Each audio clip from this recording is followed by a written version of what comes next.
Bonjour à toutes et à tous, merci beaucoup d'être là aujourd'hui. Donc j'ai eu envie dans cette entrée dans l'hiver, dans le froid, de vous proposer une pratique de respiration, de pranayama, pour venir réchauffer le corps. Donc c'est aussi, on appelle ça des kriyas. Les kriyas, ça veut dire purification, c'est pour purifier le corps avant une pratique dynamique, notamment on pratique ça aussi avant l'ashtanga, mais vous pouvez très bien pratiquer ça juste pour vous réchauffer le corps. Venez trouver une assise. N'hésitez pas à rehausser vos fessiers par une brique, un coussin pour avoir le dos long.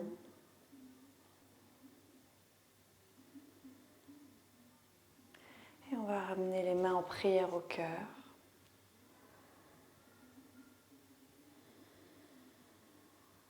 Inspirez.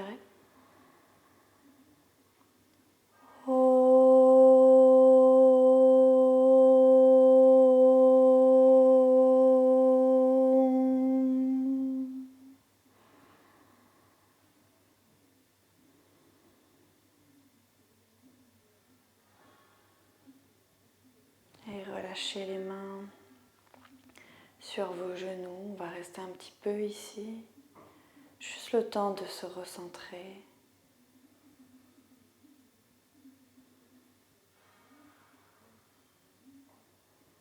Relâchez bien le ventre pour l'instant, puisque ça va être des pratiques qui vont vraiment venir activer les muscles du ventre. Donc pour l'instant, relâchez-les. Vous pouvez mettre une main sur le ventre pour bien sentir si tout est bien relâché.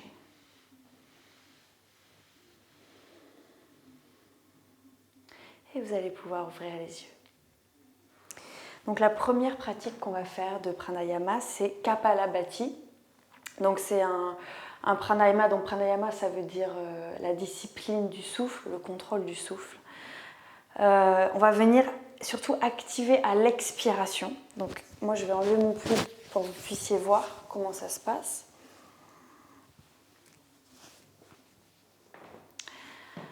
Donc je vous le montre.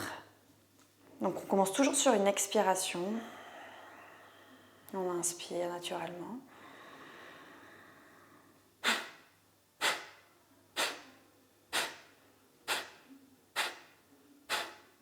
Donc à l'expiration, on pousse le ventre le nombril contre la colonne et l'inspiration se fait naturellement sans qu'on ait besoin d'y réfléchir. Et c'est une expiration active, vous voyez. Vraiment, j'expulse l'air par le nez. Par ça, du coup, on vient activer aussi le diaphragme par cette action du ventre.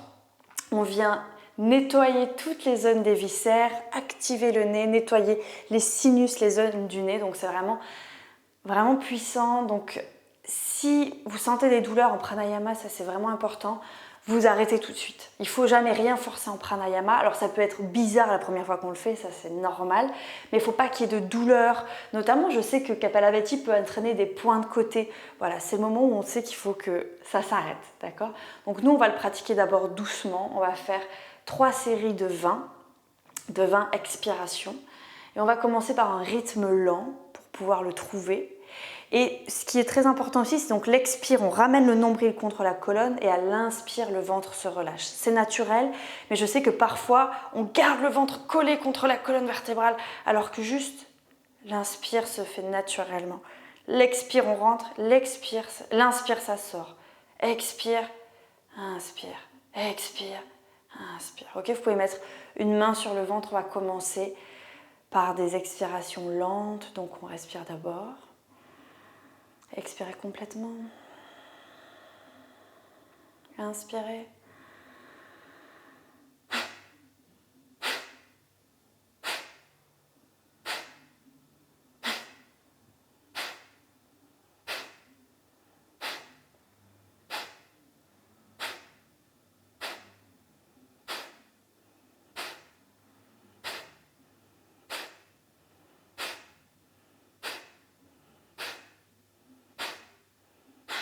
Et expirez complètement.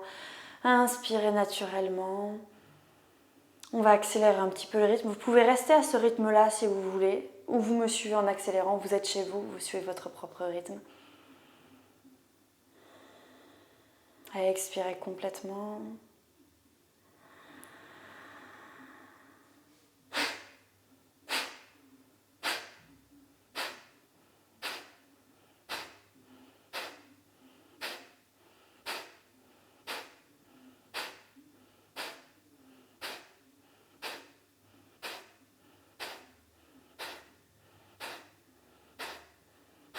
Expirez complètement. Alors, ou vous êtes à l'aise avec ce rythme et on peut augmenter la rapidité, ou vous restez à ce rythme-là. C'est vous qui voyez. Ok, on fait la dernière série de 20. Inspirez naturellement. Expirez. Et j'ai pas dit, mais activez Mula Bandha un petit peu. Inspirez. Expirez complètement.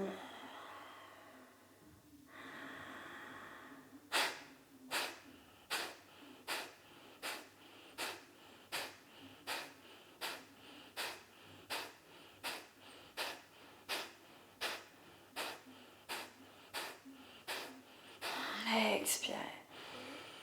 Et vous pouvez ressentir ce qui se passe dans le corps, si ça s'est réchauffé un petit peu.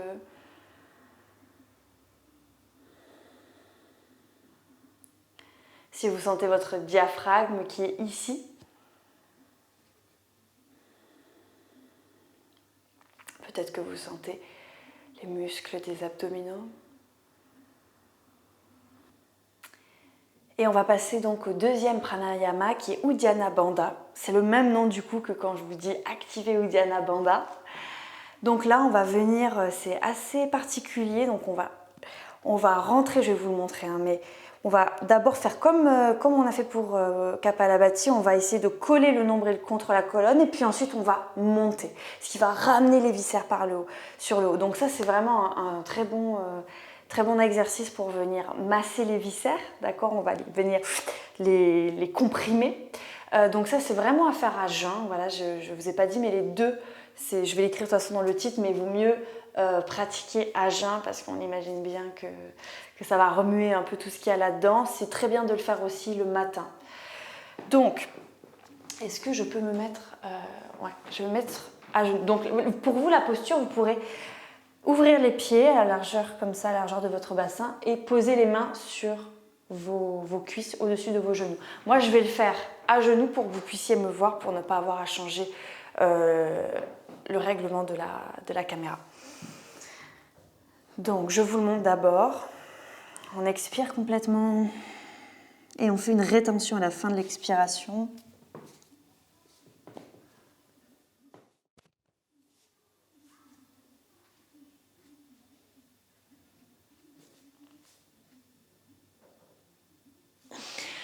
Je ne sais pas, j'arrive pas trop à voir si vous pouvez bien voir, mais donc on rentre le nombril et on monte les viscères par le haut, d'accord? Donc on expire complètement, on retient le souffle et sur une rétention de souffle, poumon vide, on rentre le ventre dans poumon vide et juste quand on peut plus, on relâche et l'inspiration se fait naturellement. Vous allez inspirer, vous inquiétez pas, c'est naturel, c'est votre corps qui va le faire.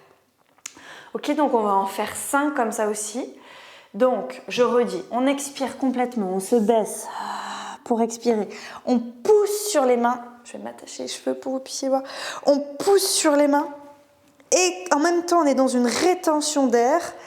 On ramène le nombril contre la colonne, on monte le ventre dans les côtes en haut. Donc, il y a un ventre creux ici, on reste ici. Et quand on ne peut plus, on inspire. Ok ? On va faire ça ensemble, on va en faire 5. Donc expirez. Je ne pourrais pas parler pendant.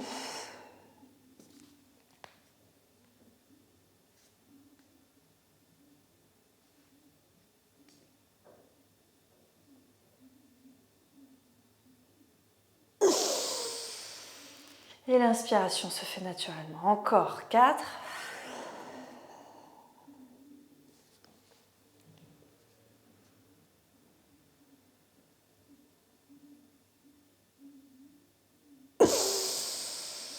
Poussez bien dans vos mains contre le haut de vos genoux, d'accord, pour donner de la force, pour allonger aussi un peu la colonne. 3 encore.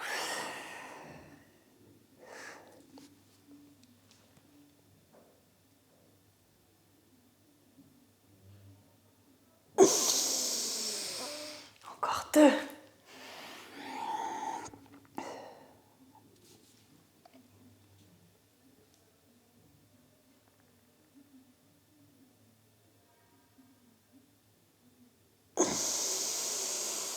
Le dernier, on en profite.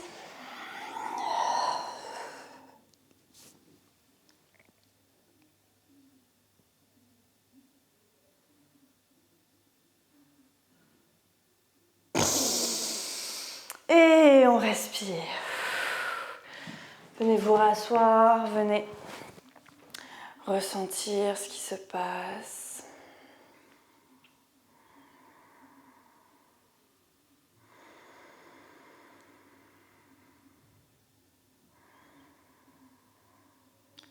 Donc ces 2 pranayama, kriya, sont vraiment intenses au niveau du ventre. Donc bien sûr, c'est à ne pas pratiquer si vous avez vos règles, si vous avez des problèmes au ventre, de manière récurrente, bien sûr, de manière médicale, ne pratiquez pas ça.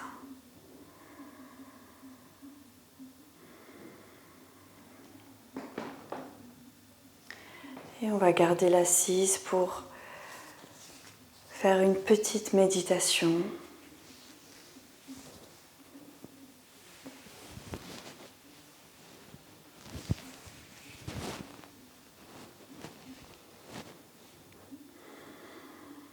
N'hésitez pas à mettre un pull, des chaussettes, de quoi avoir chaud. Relâchez bien le ventre maintenant.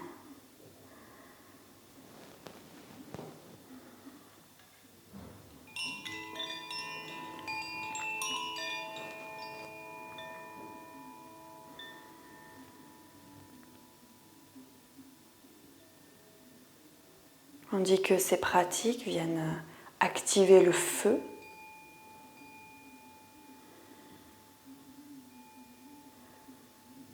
Donc c'est parfait justement dans ces moments d'hiver où la motivation est plus basse, où le feu est plus fébrile.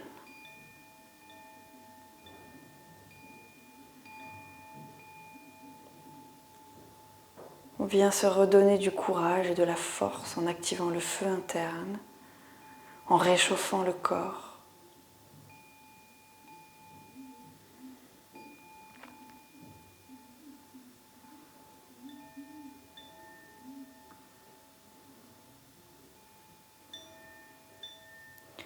Ça vient aussi nettoyer.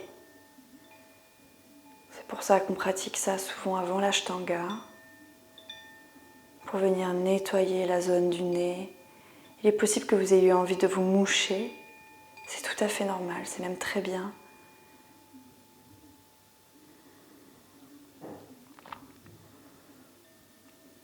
On vient nettoyer ce qui reste à nettoyer aussi dans les intestins, notamment pour toutes les torsions qui vont venir si on pratique l'ashtanga après. On a créé de l'espace déjà dans le ventre, on a déjà nettoyé.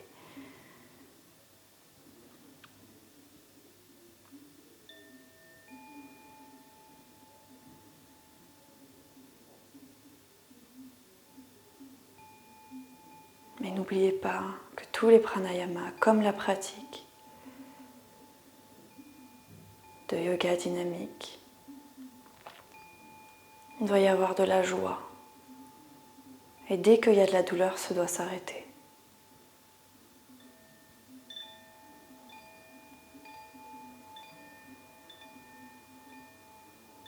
Le but du yoga est d'atténuer les souffrances.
Et gardez les yeux fermés.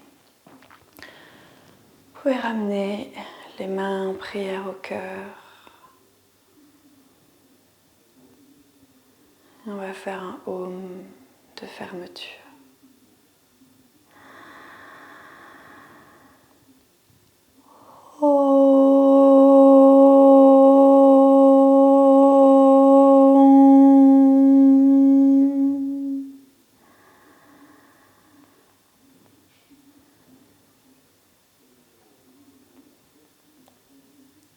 J'espère que ça a été pour vous.